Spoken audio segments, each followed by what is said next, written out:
This video is inspired by and in response to Alan's VEDA video for today entitled Buffy the Good Memory Slayer.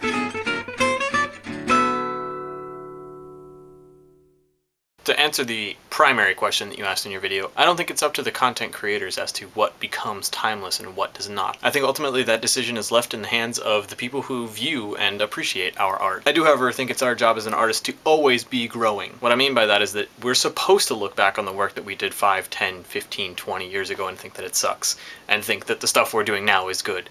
That's part of the artistic process, I think. If you continue to do the exact same work over and over and over and over again, you're gonna burn out as an artist. It's just the way it works. You're supposed to explore the space of what you do, whether that's video or music or, painting or photography or whatever it is. I mean, all sorts of different things. You're supposed to explore the space that you do that in and then grow as an artist and find new ways to stretch yourself and expand your horizons and make yourself and your craft better. However, that's not to say that the things that you do 5 or 10 years ago or 20 years ago or however long ago it is cannot become timeless. You look at authors, and I know for a fact from hearing John Green talk about the way he does books and his process, that he's never finished with a book until the editor rips it from his hands. He would always like to be improving on the same book.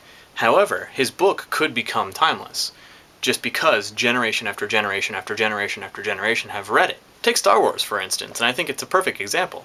The graphics in Star Wars were and still are good for their time. For the late 70s, early 80s, the graphics in Star Wars are great.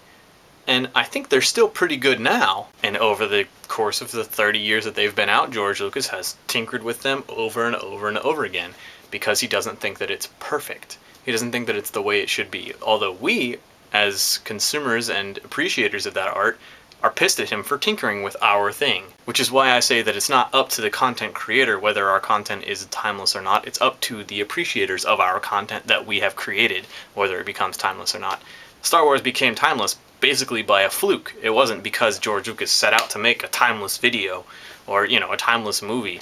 It just happened to be exactly the right thing to make it through the expanse of time. I think the same could be said for the Lord of the Rings series, the Harry Potter series, although that's still yet to be tested exactly as to whether it will be timeless or not. The Dune series of books. I don't necessarily share your view on Labyrinth. I think that it is actually a fairly timeless story and movie, although the music and the David Bowie's package are a little dated. But ultimately the puppets and all that stuff, you could see that now and it would be perfectly fine and not timeless at all, or not dated at all. So anyway, I think that's basically my whole spiel for the day. Thank you for providing me with a VEDA topic for the day.